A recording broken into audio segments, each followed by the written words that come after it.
You are now tuned into the Wake the Flock Up Network. Looking at my rollie, it's about that time. Rhymefest is back and bigger than ever.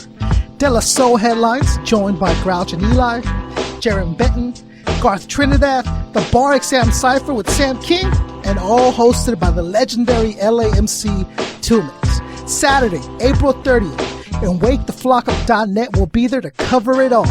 Visit rhymefestla.com to buy your tickets now. rhymefestla.com. When it comes to entertainment in Los Angeles, one production company has it on lock, Young Baka Productions. From a bi-monthly show at the Airliner in Los Angeles, to the many shows, to the B-Side Forum, to the State of Battle Rap on the BSidechannel.com, Young Baka Productions are putting together the dopest entertainment in Los Angeles, California, and beyond. Check them out on Wait the Flock Up Send You, YoungBakaProductions.com. Hello. Hey man, how you doing? Hey, what's going on, brother? Feeling good about that time?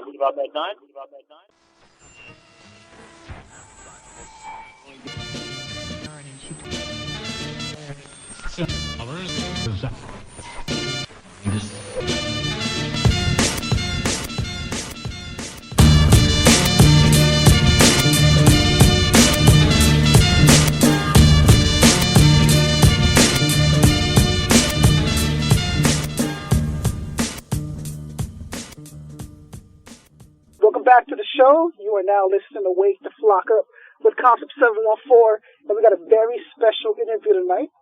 I'm sitting here with the director and writer. Is that right? Yeah, I do a little producing and editing too, you know. So you're okay. So you have full. Well, we'll get into a little bit more. Go ahead and introduce yourself. Let the people know who you are. My name is Brandon Croson. I make movies and stuff. But the movie in particular that we're going to talk about today is what? I got your film coming out called The World Has No Eyedea. It's about all of our favorite rapper, Michael David Larson. Michael David Larson, of course, legendary. Anyone that's listening to this now is very familiar with Idea, I'm sure, and if not, then that's a sin, and I don't want to know any of you people. So let's talk about you a little bit, then we'll get more into the film. All right, so Brandon, where do we hail from? I'm from South Minneapolis, up in Minnesota.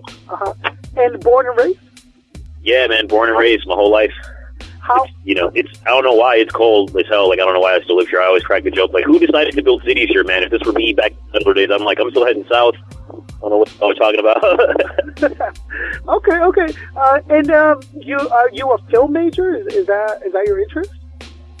Yeah, I mean, I wasn't a film major. Like, I have an associate's degree in script writing, and I do freelance. I've been doing freelance video production and film work since 2010 up here in Minneapolis. I have, for the most part, my bread and butter has been small web ads and such for local businesses. But I also have an award-winning play, an award-winning short film before this. Like, basically, I'm trying to transition into just making movies all the time. You know what I mean? Movies, yeah. TV, that's what I'm trying to gear towards. But yeah, Minneapolis seems to be, and this is within. And I don't know the music scene has a lot to do with it, but it's starting to be this very progressive, very like artistic town where a lot of talent, a lot of original things are coming out of. Thank you. Yeah, man. I mean, we have a very eclectic scene, and I think one of the reasons. Because, I mean, technically Minneapolis isn't, like, nearly as big as, say, LA or New York, but we have such a diverse population in such a small space that it really, I think it provides a lot of opportunities for people to get different perspectives on life and, that kind of thing. Let me ask you this. How much do you think the weather has to do? Because, like, what the weather out there, I haven't spoken to people from Minneapolis and Pennsylvania, all that area down there, it seems to be like a character in its own.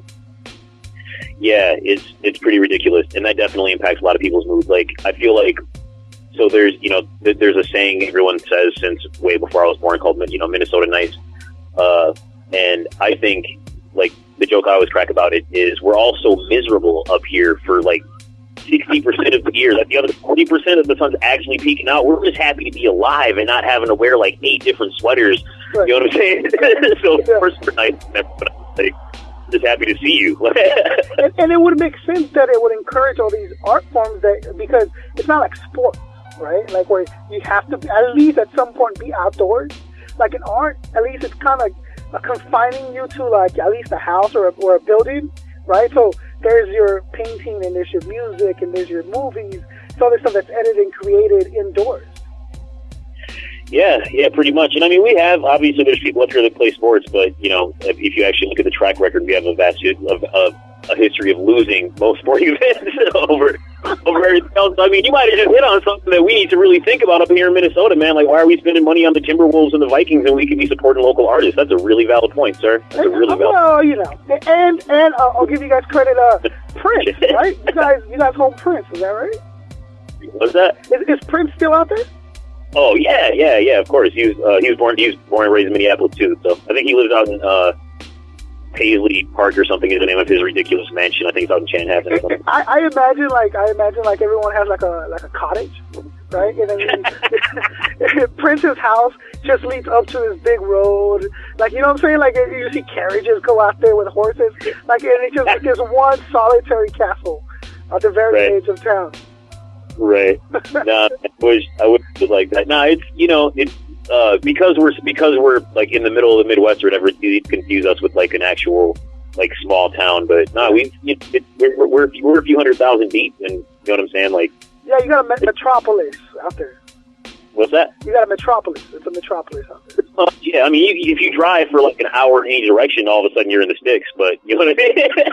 Right. Well, I think that lends to the beauty of the Midwest. Right. True. Where like, you live in the city, but then your parents, you can drive a little bit of ways and see the beauty of nature and all that good stuff, right?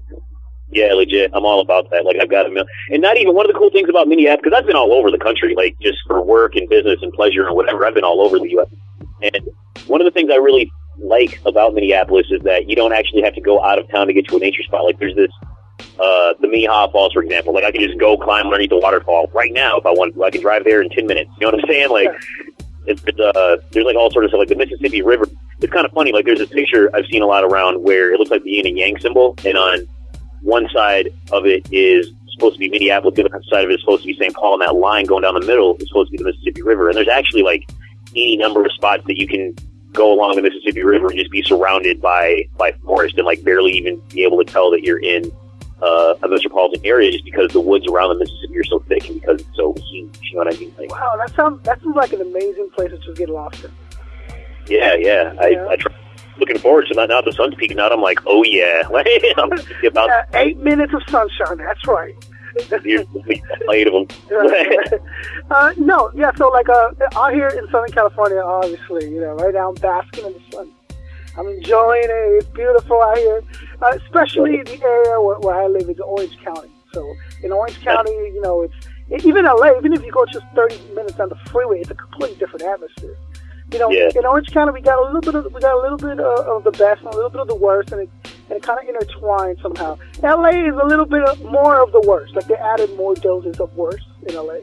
And if you drive up a little north, you find Orange County, and we also got a high, like bars. Anywhere you go, 20 minutes, there's a beach, there's bars, there's, the microbrews, everything. It's a beautiful thing out here. So it really lends itself to artists, right? We come out here and there's places you can go contemplate. There's the beach and there's the desert if you drive a little further, which really breathes, I think, like an artistic atmosphere, right? Yeah. Speaking of atmosphere, right, let's get into the reason that you're calling. See, is what I do, baby. So I get paid the big bucks. Let's go dive into it. So the movie, the documentary is The World Has No Eyedea. Correct. And again, it's a look at the life of Eyedea. Yep. Right? But having seen it, which again, dude, I'm going to tell you my opinion, but it is great. It is great. It's well put together. The pace of it, the pace of it is really timed really well. Like, I watch these documentaries and I'm just like, they're concentrating too much on this one thing when I'm really waiting to hear the next thing, right? Right. And I think people that are not fans of Eyedea, because the only reason they can't be fans is they haven't heard of him yet. True. It's just the artistic energy that came out of him was really what intrigued me, especially as a fan, right? So having already known him a little bit through following his music throughout the years and stuff, you get attached to the artist. But getting that in-depth look and talking to people he went to elementary with, junior high with, high school with, you know, and his mom, of course, you know, it gave me a whole different view of idea that I didn't know really was there before, right? Yeah, I know exactly what you mean. Like when I came into it, I had all these expectations for who he is in my head. Because if you listen to someone's music long enough, you basically feel like you know, but you don't actually know that person. You're just making assumptions based on little snippets of the logic they gave you through the art they were releasing, and it's kind of it's interesting and very eye-opening, I suppose, to be able to get an up-close look, because when you look at someone that's done like such amazing things with his life, like he was literally, you know, he won every major U.S. battle in his senior year in high school. Like, it's a big deal. Who does that? You know what I mean? It was really, he was just someone that he found what he liked to do, and he stayed focused on trying to get as good at that as possible, especially when he's here.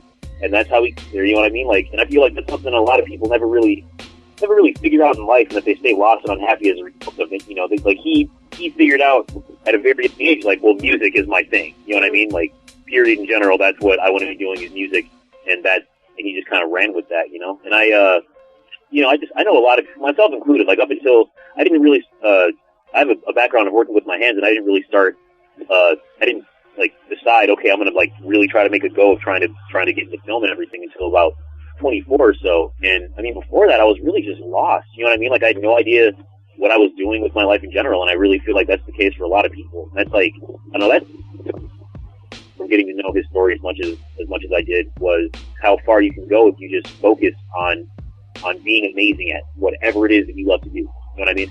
Right. And I'm one of those people, myself, I include myself in that group of people who really just wandered life and like went from one job to the other job, and then you had an idea what that job might take you, and it totally doesn't, and now you're lost, you don't know what to do, and all that stuff. And for Idea to like have found himself at such a young age, he really falls into a category of like, okay, well, this is what he was built for. Right. This is what he was meant to do. So that's why he did it so well, also at such a young age. I mean, at 18 already having this record of just being like the vicious MC, and then the Wake Up Show, and then just doing things with, that as a kid you kind of idolize Idea for. So like if you followed Idea as an MC, you were really like, whoa, I can't believe he was only this old, or I can't believe he's that good off the head at this age. Like, you know, especially rap, it's a perishable skill at some point. Like you either lose interest or you're just not as good at it. But he was kind of built as a machine for it, right? Yeah, absolutely.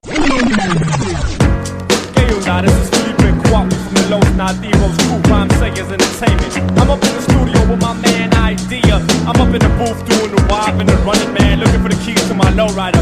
Yo, y'all might think he's a cool cat, but this dude be acting weird. Why they always looking at me like there's something on my face, man? No matter where I go, I'm always feeling out of place. And I know I'm not your regular, I got a different taste. Probably cause most of my life's been right in my basement. I didn't watch a Super Bowl, don't drink alcohol, don't carry ID, don't go to the mall. I'm extra argumentative and really good at basketball. I can't dance or sing, but I can rap my ass off. My voice is unique, I'll leave it at that. But no rapper you know has the ideas I have, and it ain't like the skin color really is significant. But it puts you in a category of art math or idiot, but I don't try to fit in. My life's like a novel of science fiction. My mission is to get into your mind and make you listen and rewind what you were missing every time that you insist until we blind. I paint a picture with a rhyme and climb an instrument. I'll hide behind a picket fence, flash a little wickedness in mind. Winning this, so you better bet on me. I only smile in public if I got a lot of energy. Don't go to the doc, I got my own remedy. And I almost forgot, I got a really good memory. I know a lot of people that'll tell you that they hate me cause they know I bring out the weird side. Some say I'm a genius, others say that I'm crazy, but they all say I'm a little on the weird side. It ain't like I can help it, it's the way I was raised, and so I'm living every minute on the weird side. It's a ticket for the train, pay a visit to my brain if you wanna know about the weird side. It goes dee-dee-da, dee-dee-da, doo-doo-doo, doo-doo-doo, da-dee-dee-da, dee-dee-da, doo-doo-doo, doo-doo-doo. I only write with a certain type of pen. Switching from an itchy introvert to loudmouth. First thing I do after I buy a CD is open it up and see if my name's in the shout out. I read books on yoga and quantum mechanics, psychology, philosophy, peyote, and acid. I like Jimi Hendrix more than any rap shit. And my favorite movie's Dr. Strange. That's a classic. Never had a fist fight, got knocked out one time. Super motherfucker thought peace was a gang sign. Yo, I never liked the circus, I was too afraid of clowns. 20 years in the same city, still don't know my way around. Still get lost inside of my thoughts, saying dumb jokes just to hear myself talk. Yeah, I know my clothes probably need to be washed, but I like them, and if I didn't, I would take them off. I know a lot of people that'll tell you that they hate me cause they know I bring out the weird side. Some say I'm a genius, others say that I'm crazy, but they all say I'm a little on the weird side. It ain't like I can help it, it's the way I was raised, and so I'm living every minute on the weird side. It's a ticket for the train, pay a visit to my brain if you wanna know about the weird side. It goes dee-dee-da, dee-dee-da, doo-doo-doo, doo-doo-doo, da dee-dee-da, dee-dee-da, doo-doo-doo, doo-doo-doo, dee-dee-da, dee-dee-da, doo-doo-doo, doo-doo-doo, da dee-dee-da, dee-dee-da, doo-doo-doo. I'm not accepted by any certain group of people. I'm a walking, talking freak show, but now you know my speed. Hey, everybody's weird, you know that's true. I bet you even got a little bit of weirdness in you. My lyrics are new depression, and in essence, repression. Unprecedented identity, representing the quest. I guess I'm just ahead of my time, playing my pedigree. I'm telling you, a tale of a dime, embellished with melody. Who are you to say I got a few loose screws? Do the tools humans use can never measure my texture. Extra, read all about it. Ideas and extraterrestrial. Don't let them touch you or even sit next to you. Right, so you're wrong, and it makes me right. Song after song, night after night. Then I spit my words into the mic, and the crowd reacts nice if it's something that they like. Now is that so strange to want the attention? If you think I should change, man, save your suggestions. I swear someday I'm gonna be somebody's hero, but until that day, I'm just another fucking weirdo. Man, this isn't in the doc, but it should be. But Kathy has told me many times about how he used to literally walk around the house, Brian. And one of the things that isn't in the doc was how, like, you know, the basement where he built his studio, before he really got into rapping, he was trying to really make a serious go at breakdancing, and he was actually pretty good at it. Another thing I had no idea about until I saw the video, until I saw the movie. Yeah. Yeah, he but that same space that he used to use as a studio, he used to have before he made it into a studio, he had linoleum duct taped to the floor of it. He used that as his like space to practice breakdance. You know what I mean? Like, yeah. Just that drive and dedication. Like, nah, I'm going to just sit and get really good at this thing. And that's amazing. He pulled it off. Like he's you know, arguably, depending on who you talk to, like most people that have heard of his music will definitely put him in the top tier. You know what I mean? Like, right? Yeah, absolutely. There's people that you meet when you're involved yourself in hip hop, when it's more than just a hobby, or it's more than just something that you like to hear. When you start to actually live hip hop, like the culture and the atmosphere of it, there's people that you meet down this road that kind of personify hip hop. Like they're hip hop in person, and someone that the elements comes to, that speaks to them, whether it be graffiti or it be emceeing or it be DJ. Then you'll meet people that are they're good at multiple elements, and then you just see that like the hip hop gods just kind of smile down upon them. and Idea is definitely one of these dudes. The one thing that I really enjoyed about The World Has No Idea is how in depth you were able to get, and how happy they were to share these stories with you. Did you in your path at all meet any resistance from anyone at all? Like, were they kind of like, oh, you know what, I just want to move on, or I don't, you know, like, did you meet anything? Did you have anything like that? We definitely had a few people that we interviewed that retracted later and didn't want to say what they'd said in their interview, or drop something a little too personal. Mm-hmm. Later, hey man, can you please just make sure that one particular story doesn't actually ever see the light of day? I got a little too emotional, and I'm like, yeah, no, of course. Like, I'm really respectful about it. Like, I'm telling, you know, a story about how amazingly talented this person who is a mutual friend of everyone that I interviewed, or family member, that person was. So it's, you know, there's not, I really feel like I've approached it, or at least I've tried to anyways, approach it with such a level of respect that it's kind of to be put off by it, because I'm not really like, you know, like one of the things Slug said to me when we sat down to do our interview was, you know, in regards to you know, the party years and when things were kind of going downhill for Michael, that's the first thing people ask about. That's the first thing they want to talk about or interview about, or have fly out their mouth the second they get in front of a microphone. You know what I mean? And he just, you know, he he felt a certain way about that, and understandably so. And for me, though, like I said, or like I've said to a lot of people in regards to making this project, when you make a documentary, you want to have a statement. Like, you should be able to say what your documentary is about in one single sentence. And mine is real straightforward. It's Michael Larson was a genius. Period. That's what the documentary is about. And we explore other parts of his personality and whatever. But for the vast majority of his life, he was just traveling the country being amazing. You know what I mean? So it's kind of hard to see a lot of negative in that when that was most of his life. And like you said, because you approached it with such respect, both to idea and everything that he left behind, that I'm sure they got it. They understood. They're like, okay, this is bigger than my emotions right now. This is really more about Mikey, more about ideas at this point. Exactly. Right? Was there anything in particular that was maybe left out of the film that you wished you had added it, like in foresight? Oh my God, there's so many scenes that were. Are you kidding me, man? That thing was like, Part two. Right, I'm saying, I'd love to. Dude, right. Honestly, we were talking about it, and if this film had enough of a draw, because we spent so much focusing on like who he was on a personal level, you know what I mean? Like his close friends in grade school and et cetera, et cetera. There's a lot that you've seen the films, you already know, we interview more than a few musicians or whatever, but there's also a lot of people that knew him personally. But you could basically, I could do a whole other documentary just on interviewing people that he toured with and getting tour stories. Like, that could be a documentary in and of itself, because there's so much material, you know what I mean? Like, he legitimately a really rich and interesting life, and everyone that I talk to has like at least a dozen stories of just amazing, just experiences that were amazing to them, that he was either a part of or around for or brought them along to participate in. You know what I mean? Like, I guess, and this is true of all great people, of all great artists and personalities, is who they are really depends on who you're asking. True. Right? So, like, True. The one thing that really, I don't want to say heartbreaking, but it made me smile and kind of frown at the same time. And I mean this completely emotionally, when you're interviewing his mom, right? Because she's out there, and you could tell there's remembrance in her words and in her eyes as she's telling these stories. But there's no sign of like bitterness or resentment really for having lost him. Like, she's like, okay, well, she knew at a very young age, and she states this, that he was meant for greatness, right? Yeah. And one of those things that happens with greatness is that at some point, you can only be as great as you can be alive. It's not until you pass, until you're no longer here, that it's truly appreciated.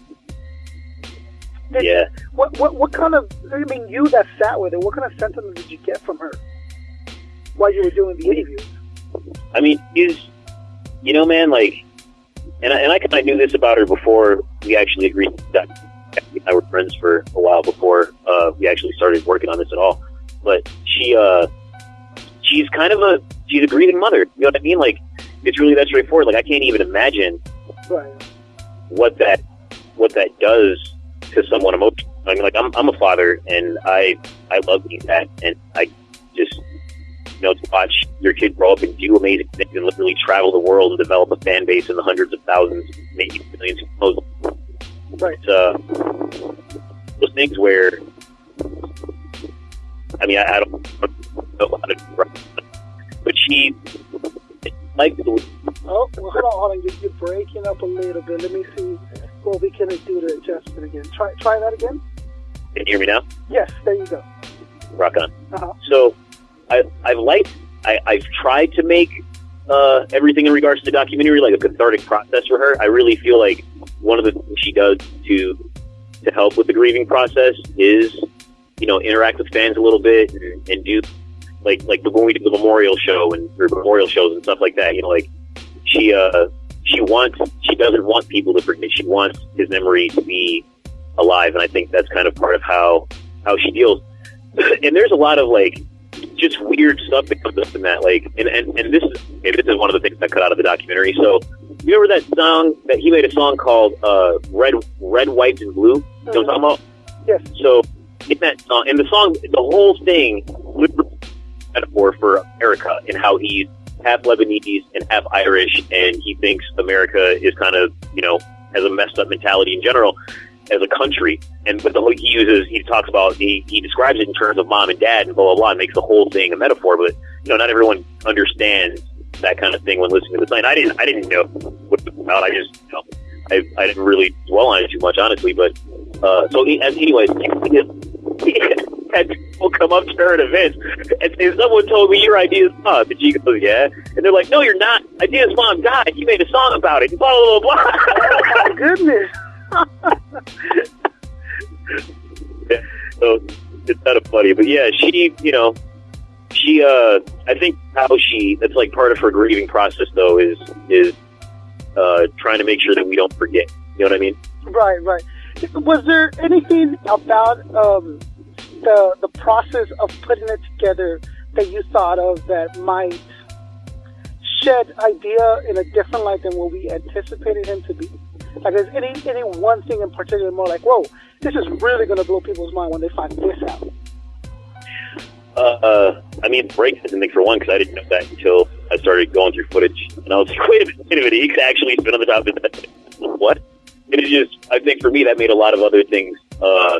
Okay, like, have you seen I use this in the web series, but not in the actual documentary, because you can see this on YouTube. Everyone has seen it a million times. But when Slug and Idea were on the Sway and Tech show, yeah, oh my goodness, that is one of my favorite performances on the Wake Up show. Like, absolutely, I remember watching that and being like, how is he just so smoothly just flowing out these rhymes and then laughing at the same time, and they're doing gimmicks on them, and it's just like this very super impressive thing to see as an MC coming up. Absolutely. Seriously, absolutely, because he would just do that. He would just go for 10 to 15 minutes straight without stopping. It was insane. But so having learned that he could breakdance, and having seen a lot of footage of him actually spinning on the top of his head, I go and rewatch the Sway and Tech thing one day, and I mean, it's like, what do you want me to do, man? I do this trick where I can rhyme while I'm spinning on the top of my head. I'll do it on this table right now if you want, and kind of laugh it off. But I'm watching the footage after I learned everything that I know about him, and I was like, he could have actually done that. Like, he was actually talented enough to be able to spin on the top of his head and freestyle at you at the same time. He probably could have did it. He probably hoped somebody was going to mess up and be like, yeah, no, go ahead, do it. Talk that shit and back it up to you. How fantastic would that have been to see Idea do head spins and hold the microphone at the same time and just freestyle and still deliver an amazing performance at both? It would have been it would have broke. It would have it would have been amazing. It would have been amazing. Oh man, like, so as I'm watching it again, not only am I super entranced by the story, right, but the actual process of it, like watching it unravel. Like, to me, it was really fascinating. It was really, the way you put it together, it flowed so smoothly. It just kept me wanting to see it to the very end. Right? I feel like documentaries in general are like the most boring genre of film, period. Like, I can make that statement without offending anyone, right? Like, it's, like, there's Dan Burns is a great friend of mine. How dare you? Right. Yeah. But it's one of those things, and there's documentaries that I love. I just feel like it's really difficult to portray in a way that's entertaining. And I really tried to make the documentary flow well and present the story in a way that would hold people's attention if they ever heard it or knew anything about it. And also, one of the things I tried to do this, but I tried to do it in a way to where Mike got to tell as much of his own story. Did you notice that? Right. Give me 1 minute. Hold on, you're breaking up again. Give me 1 second. Sure. Let me see. How's this? Is this better? Yeah, I can hear you fine. Oh, perfect. Go ahead. Say that again, please. So one of the things I tried to do, and I don't know if you noticed this, was I tried to edit it in a way where Mike got to tell as much of his own story as possible. You know what I mean? Another thing that was really refreshing is how much he was in it himself. That I really thought, really said, oh, okay, well, now I'm directly hearing it from him. And then it being verified, and then it almost clarified some stories later down the line, like, oh yeah, this and that, and the way also the way you cut also other films or other film of him. Yeah. Yeah, like I said, it was just beautifully, and I think the hip hop public in general, are really gonna be drawn to it by the way it was edited, the way it was cut, the way it was kind of like the pictures resonate up to the screen more. That kind of thing. Yeah, absolutely. It was very well put together.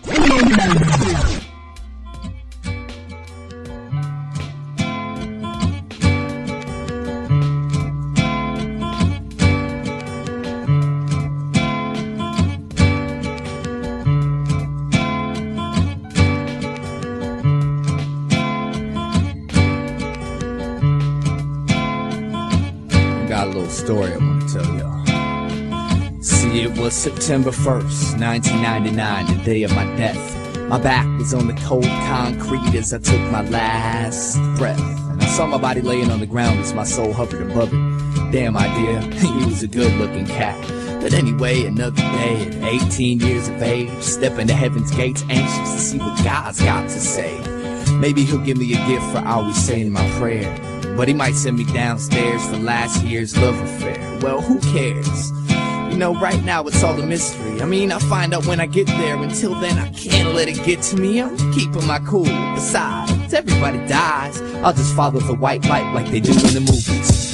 It seemed like hours went by and I'm still traveling right towards the brightness. Now this ain't heaven or hell, this realm is lifeless. And I hate to say it, but this wild goose chase had me bored. No directions, no clues, and no idea what I was in for. But then forward I kept floating, and in a quick flash the light split directly in half and created a forked path. Representing each side was an angel.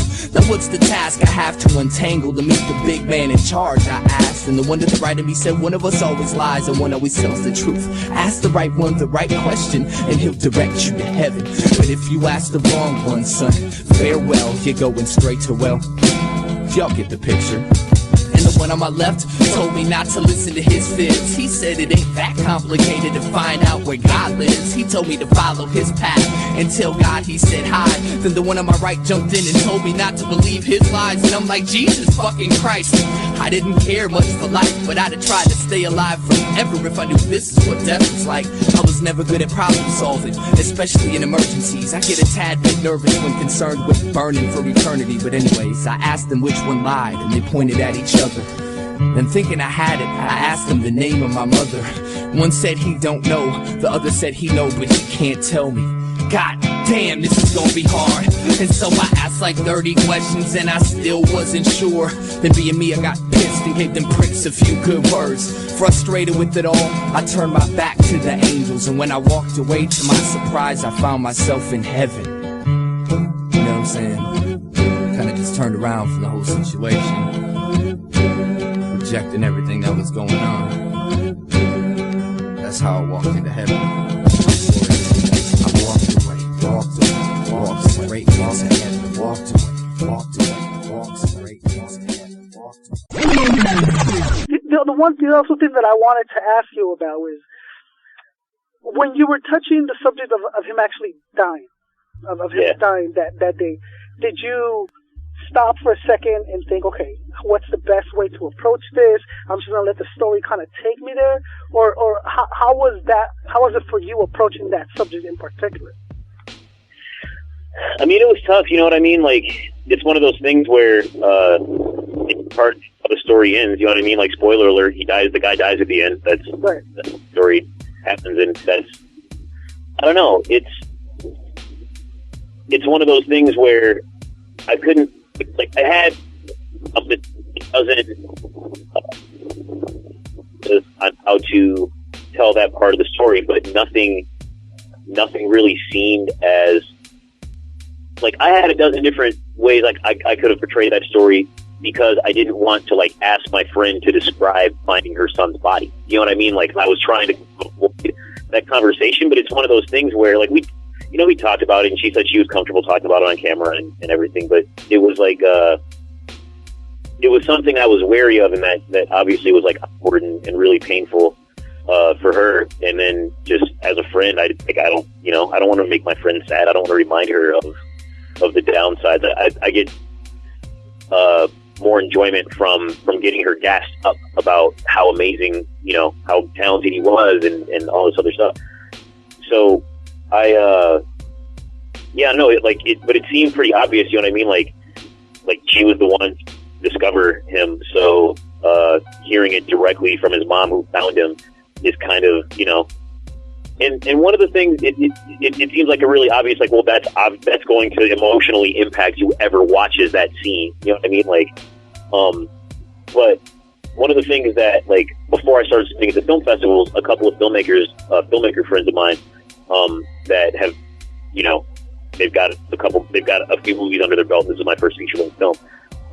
They were saying that once it gets to that part of the story, because so much of it is so high energy and so look at all these amazing things he could do, and here's everyone passed up and blah blah blah, and then it comes like the down slope happens so quick, and when we come to the death, it's almost like this serious gut punch that just and as I'm watching it, I'm almost, I mean, you know how it ends, but you kind of you forget almost as a viewer, you kind of forget that he did pass.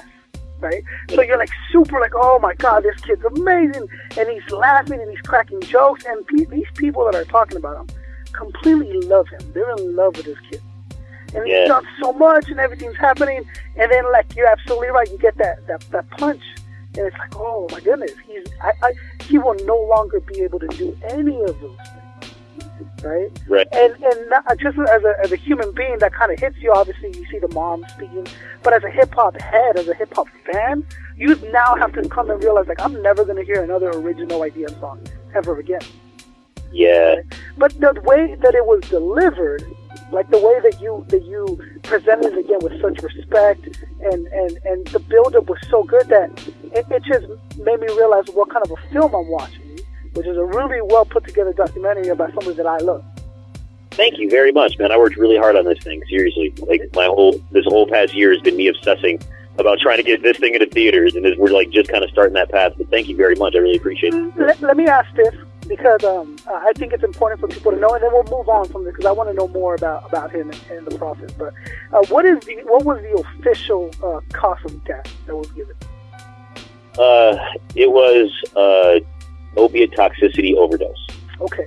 Now, without giving away too much, was this something that he was struggling with, or was it truly like a deadly combination of prescription pills that he had taken?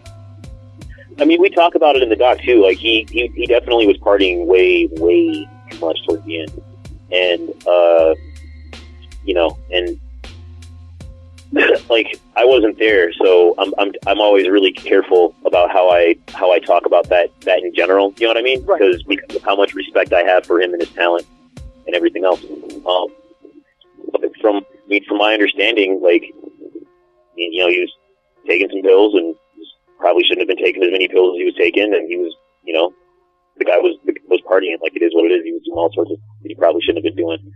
But that's not really what my movie's about. You know what I mean? Like, it's one of those things where I guess, like, there's all, like, everyone has all these stories and all these opinions, all these rumors about whatever, but, like, one person found the body, and you can actually look up the, if you're really serious into it, like, I didn't go that deep into it in the film or whatever, but if you really think you could actually look up medical, you know, coroner records and this, that, the other, and, I mean, it could be backs up what we're talking about in the doc, so.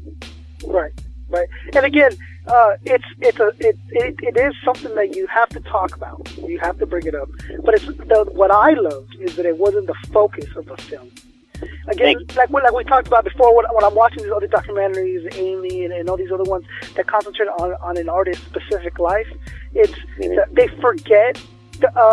It's like they're like building you up for you to see the death. And this one was complete opposite. It was like, look, displayed an entire life, which to me, as a fan of him, I truly appreciate it.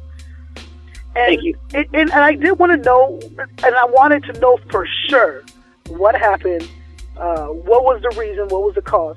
But then I was just like icing on the cake of this really well put together film that I was like, all right, now I can understand a little bit more who he was and what happened, and I walk away with that, not the memory Right. so much of oh, so tragic, but oh my God, he lived an amazing life. Yeah, no kidding. That's what I was shooting for. You know what I mean? Like, I really wanted it to, like, it ends on kind of a gut punch, because it has a sad ending. You know what I mean? It is what it is. But I really wanted the general feel of it to be more about, why he was amazing and how he got to be that way and the things that he did. You know what I mean? Yeah. Well, talking about that, let's get into what has happened since then. Like, what changes have we seen that were of a direct result of his passing, or did you see? Like, and I mean, in the music scene, or in his name, what has been done, what is being done? Sure. Well, I mean, just in general, there's like he towards the end he kicked off a label called Press Show Recordings, and there's still a lot of cats working on that. Cat owns that. Her and Brady do a lot of work with that. And there's like 2 years in a row now they had a South by Showcase, and we did a memorial show back in October up here, and there's going to be another memorial show up in Canada. Random, she was talking about. Going to be like later in October of this year, whatever. Look, you guys will hear more details about that. All of you probably just said that. But anyways, there's all sorts of like events. Like his memory is definitely, it's one that a lot of people pay homage to. Like I said, I think like for me, the big thing that I took away from his story was how important it was to just find something that you love to do and how far you can get in life if you really just obsess at that thing. It doesn't matter how much backing you do or don't have behind you, you know what I mean? And I feel like there's a lot more, especially in my city. Holy Christ, everybody's doing music, you know what I mean? Like, and it's so many people that came from here doing music and stayed here doing music, you know what I mean? Like, it really goes back generations. Like, Prince did that. And like he went major and whatever, but he still stayed local.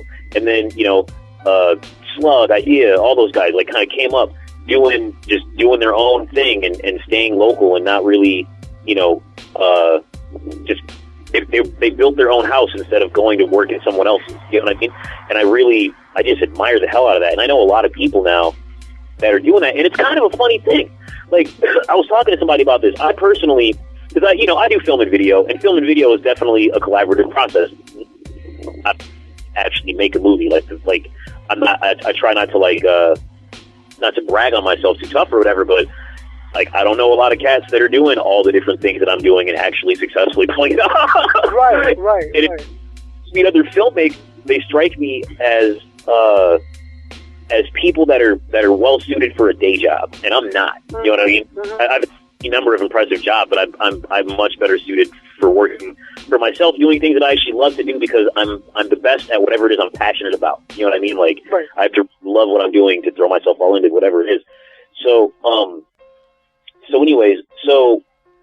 just in a lot of the musicians that I've been like meeting, getting to know since all of this happened, since me getting the opportunity to make this documentary happen, there's a lot of them have that same like that do-it-yourself mentality. Like I literally describe myself to others as a do-it-yourself filmmaker. You know what I mean? Like I write, direct, edit, produce, record, do visual effects, graphic design. What do you need? I do it all. You know what I mean? Like, and I don't know a lot of people in film that operate that way. I know a ton of people in music that operate that way, and I don't think there were nearly as many of them in my hometown anyways until, you know what I'm saying, like Idea and Slug kind of came up. Right.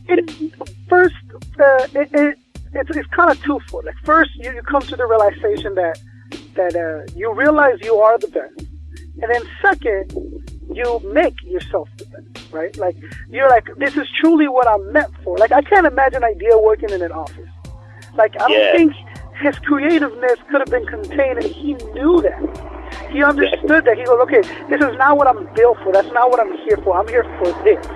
So then he focused all his energy on that and then became the best, right? Mm-hmm. And it is kind of weird because we're not all meant for the 9 to 5, the cubicle. Like that's just not what a spirit or what we are meant to do is.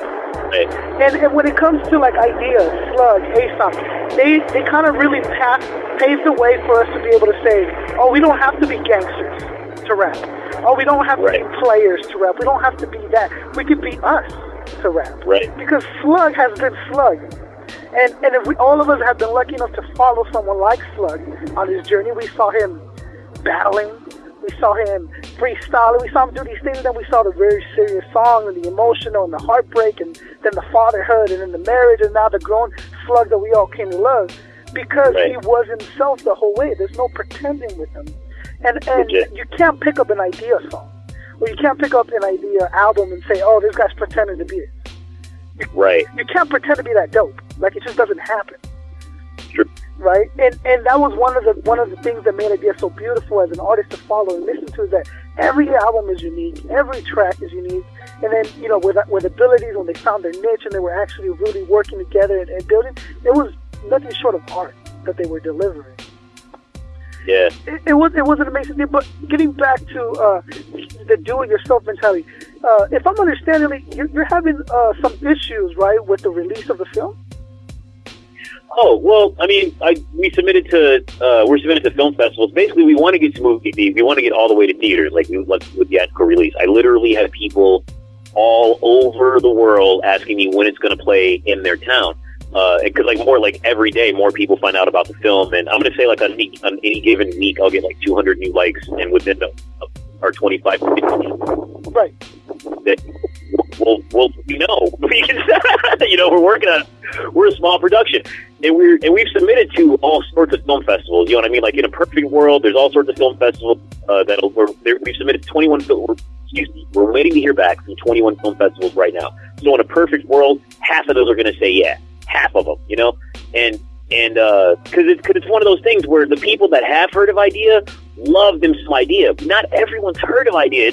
It's a weird thing. Like, we've had literally followers all over in the UK and Russia and God knows where. We had people donating to the Indiegogo campaign all the way from Nepal, dog.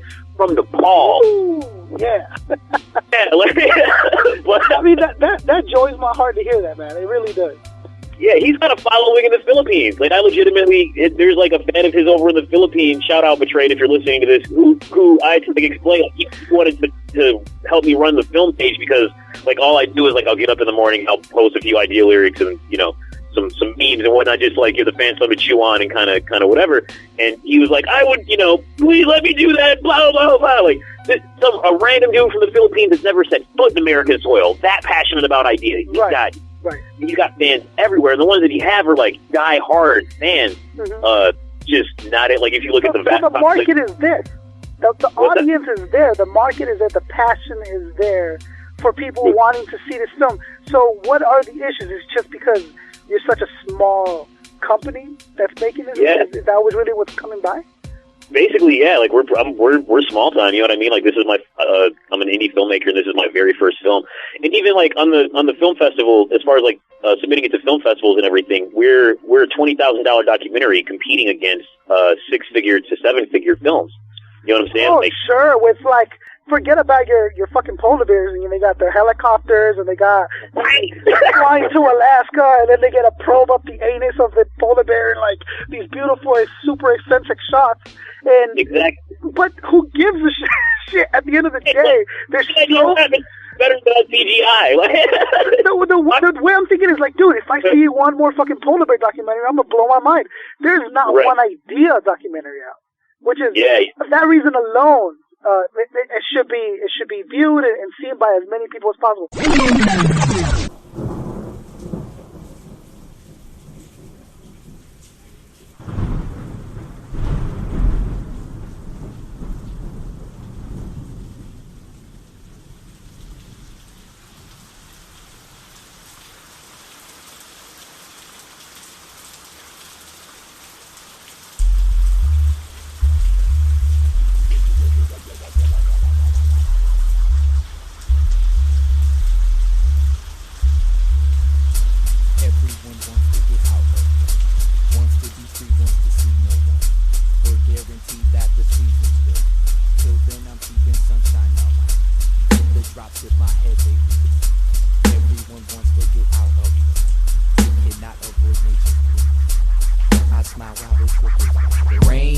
Everyone wants to get out of the rain, wants to be free, wants to see no more pain. We're guaranteed that the seasons will change. Till then I'm keeping sunshine on my brain. When the drops hit my head they leave a stain. Everyone wants to get out of the rain. Everyone wants to get out of the rain. Everyone wants to get out of the rain. Harvested love only comes after rain, even though it brings overwhelming strain. It falls from all skies so I can't complain. Without it our growth would not be the same. Most people like to have someone to blame, but it falls randomly, not taking aim. It makes up one half of the yin and yang. Without the water you can't have the flame. Without the water you can't have the flame.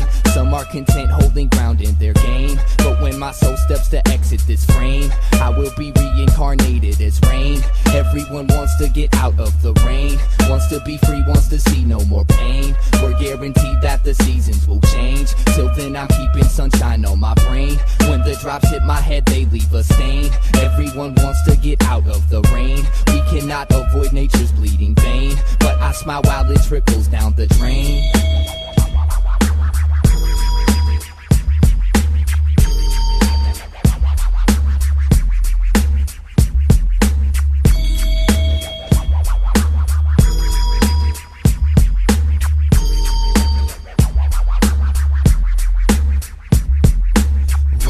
Harvested thought only comes after rain. Artists may talk and give it different names. When they appear wet they may feel ashamed, so they don't walk but instead take the train. And when that ride stops they notice the strange sense of degeneration they've obtained. While the world evolves they stand and turn lame. Storm is prerequisite to mental gain. Storm is prerequisite to mental gain. Philosophy's like that simple and plain. Poets play with words to keep themselves sane. You do your thing while the clouds pour the rain. Everyone wants to get out of the rain, wants to be free, wants to see no more pain. We're guaranteed that the seasons will change. Till then I'm keeping sunshine on my brain. When the drops hit my head they leave a stain. Everyone wants to get out of the rain. Everyone wants to get out of the rain. Everyone wants to get out of the rain. Harvested skill only comes after rain. Architects build under sun so they claim, but when the puddles decided to hang, it's when their hands sketch the plans that remained. Every man secretly hopes he can tame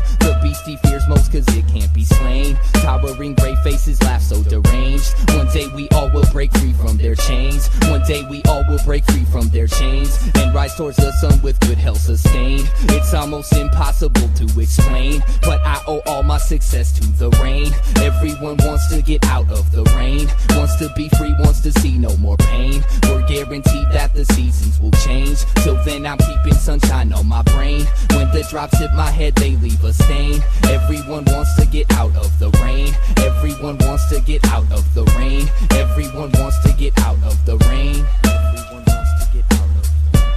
Wants to be free, wants to see no more. We're guaranteed that the seasons will. Till then I'm keeping sunshine on my brain. When the drops hit my head they leave a stain. Everyone wants to get out of the rain. We cannot avoid nature's bleeding. I smile while it trickles down the drain.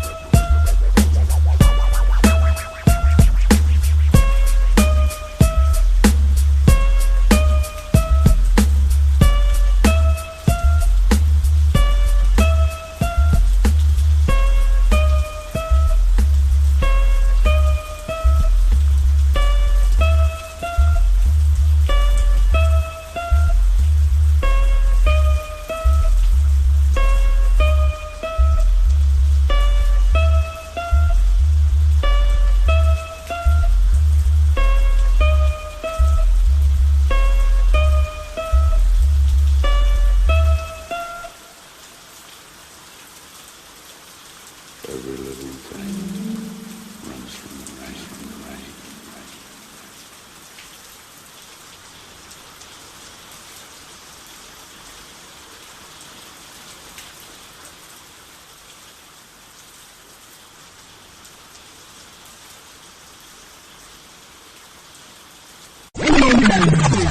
Is there anything that we, the public, can do to help you get to that point? You can tell everyone you know to go to Facebook and go to look up theworldhasnoeyedea.com and like the page and keep track of what we do. And if you are a fan of ideas that happen to be listening to this and you have anything to do with a film festival or whatever, please holler at me. Please holler at me. We're already waiting for a lot of hitbacks. We're submitting to some other ones here and there. We're just very actively seeking a way to get into movie theaters. Like, that's my end goal. You know what I mean? I really feel like, you know how like sometimes in life you just feel like you found your path, you know? So I literally have the privilege of making my first, like my whole past 5-6 years of my life has been about obsessing about making movies. And now I get the privilege of making my first movie about my favorite rapper. So I got to get that thing all the way to theaters or I fail as a person. You know what I mean? Like, like I have to get that done. It's all lined up too nicely for me not to knock this out of the park, dog. I got to do it, you know? Yeah. Well, let me say this. First, the fact that it's so well written, so well put together, and so well composed. You're not a failure off of that alone, because whether it gets picked up and it's on a million theaters all over the world or it's not, this film is going to see the light of day. And this film will be seen and enjoyed, and it will be a cult favorite from all the hip-hop people around the world. And I'm sure having someone like Slug and all these people involved, I mean, Rhyme Sayers is a huge hip-hop powerhouse, right? Sure. I'm sure you're not going to have any issues getting it to the hands of the people that know and love him, but I see what you're saying. You wanted to get it to everyone. Exactly. You want to get exactly. it. So we go to Facebook, right? And if they have any contacts or anything that where can they get a hold of you directly? Oh, I mean, message me through the film's Facebook page, or I'm not going to say my email on. I was totally going to say my email on a podcast. Your personal handle. You don't want to do that. You get a bunch of dick pics. Yeah, I bet. I'm not alone for that. But, okay, but is there any releases, local releases that we can go see or anything like that? Yeah, our world premiere is so we got the first film festival to pick us up is the Minneapolis-St. Paul International. It's literally the oldest and most prestigious film festival in Minnesota. So it's one of those things where I'm like annoyed with myself that we didn't get into a more recognizable one. And then friends of mine that have been making movies a little bit longer are like, dude, you got to take states before you take nationals. What are you upset about? Yeah. Like, I got movies under my belt. Not one of them made it to MSPIFF. Shut up, complaining. No, but I know what you're saying. You're like, I got the cure for this disease. Right. And, I get to cure 10 people. Big fucking deal. I want to cure the world. They're like, dude, you just saved 10 people's lives. Like, think about what you've done. Think about how much of an accomplishment that is alone, right? Exactly. And so, dude, you're on your way. You're on your way. I have total and complete faith. I mean, that's why when I saw it, I'm like, first of all, this is the coolest fucking thing ever. Like, this needs to get done. And I'm so glad when I saw the end product that it was as good as I was hoping it was. Thank you. Yeah, absolutely. So you're saying the release is going to be the world release, right? And then you have to be in the Well, the world premiere, yeah. Yep, in the Minneapolis-St. Paul International Film Festival. It's going to be April 18th. Ironically, that actually sold out in 7 days. Like, that's official. You can't even buy tickets to that anymore. And the next screening is going to be, at that same film festival on April 21st. And I don't even know what the number for that is right now, but from what I understand, tickets on that was moving pretty fast too. So, right. So the film is set. You submitted it. It's all good to go. Are you planning already your future product? Like, what do you have in mind for the future when it comes to you in particular? Man, I will never ever have a hard time telling stories or coming up with new stories to tell. Like, I'm just kind of wired that way. So I literally I do all these different aspects of filmmaking. Making the screenwriting is actually what my degree is in, and what I'm the most passionate about. And I've got documentaries that I'm trying to get funded. I've got a award-winning feature-length screenplay that I'm like really aggressively trying to get funded right now called Poor Man. It's got some notoriety here and there. Slug read it. Slug liked it. So that actually says a lot. Like, Slug's literally, I've had other people say, yeah, Slug says you're a pretty good screenwriter. And I'm like, Slug said that about you know what I mean? Like, any compliment I get from Slug, hey, dude, Slug liked my shirt. Right. Then he liked my shirt, bro. I'd be like, Exactly. But Slug likes your art, which is just got to put you over the moon right now. Yeah. No, that was huge. So I'm really aggressively trying to get that funded right now. And then there's just all sorts of stuff. Like, I'm basically at a weird point in my career where I have all of this original content that I have the talent to create it. What I don't have is the right funding or investor standing behind me going, hey man, here's money on the table, go to work. You know what I mean? So where can we go and what can we do to help you with that? Man, just, refer me to your rich friends that invest in film, because there just aren't enough of them in Minnesota. That's the problem. You know what I mean? Like, luckily, Wake the Flock Up happens to be based out of California, so. Yeah, and you can't just go knock on Prince's door every time you want some money, right? You got to get some more people involved. It's always a middleman. You gotta like establish yourself, get people that are really just going to the bat for you. And it's funny, man. I actually have that. Like, I have people more, man, on the East and West Coast right now, but like they're pitching on people. You know what I mean? I really feel like it's one of those things where, okay, like I was reading in the news the other day that Ice Cube started a studio, right? Mm-hmm. And his whole like reason behind it was amazing to me. It was amazing to me. He goes, frankly, there are too many gatekeepers in Hollywood that keep cool people from telling stories, and I'm going to start a studio. Something about that, and I was like, nigga, you're looking for me. I'm right here. I'm an extra boy. I got like 5 screenplays that would blow your mind, but you'd be like, man, where have you been? I'd be like, looking for you, dog. Well, I don't know how much this helps, but like, yes, I see. Also, Russell Simmons does independent investments.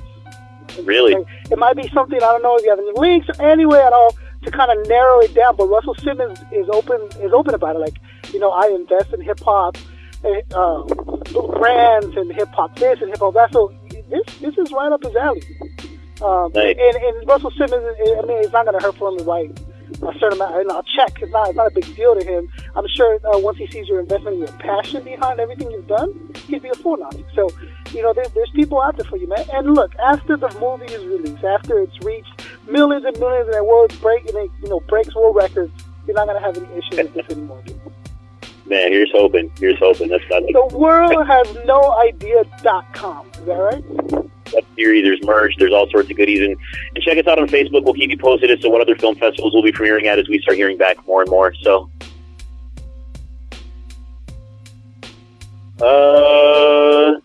man, go. There's a web series that's worth checking out. The World Has No Idea. If you just go to theworldhasnoeyedea.com. You will see that I've got 9 episodes of a web series that are all like really, really good stories that just frankly didn't make it in the documentary because of time constraints. And I actually have a lot of other stuff like that too. Like, I'm planning on doing more episodes for the web series at some point. It's just one of those things where I've have the time and be far enough ahead of bills to not have to make web ads for clients and whatnot, to be able to, to have the freedom to just do that, which is what I really like to be doing right now. Right, absolutely. There's also merch. You can go to the website and buy. We got posters. We got T-shirts. The T-shirts up there right now, I'll be honest, I made a lot of them myself, just on some do-it-yourself artists. I got some professional ones printed. I'm literally looking at them right now. There's some professional ones printed. They're white on black. They're sexy. They're smooth. Podcast probably be up on the website, so you should check those out. Yeah. And they're going to be able to go to waketheflokup.net. And, of course, we'll put all your links up, and there'll be a banner directing them to all of your links and anything that has to do with The World Has No Idea. First, let me say thank you for having done this. I think. Yeah, thanks for having me. No, thank you for making the movie. Thank you for making the film.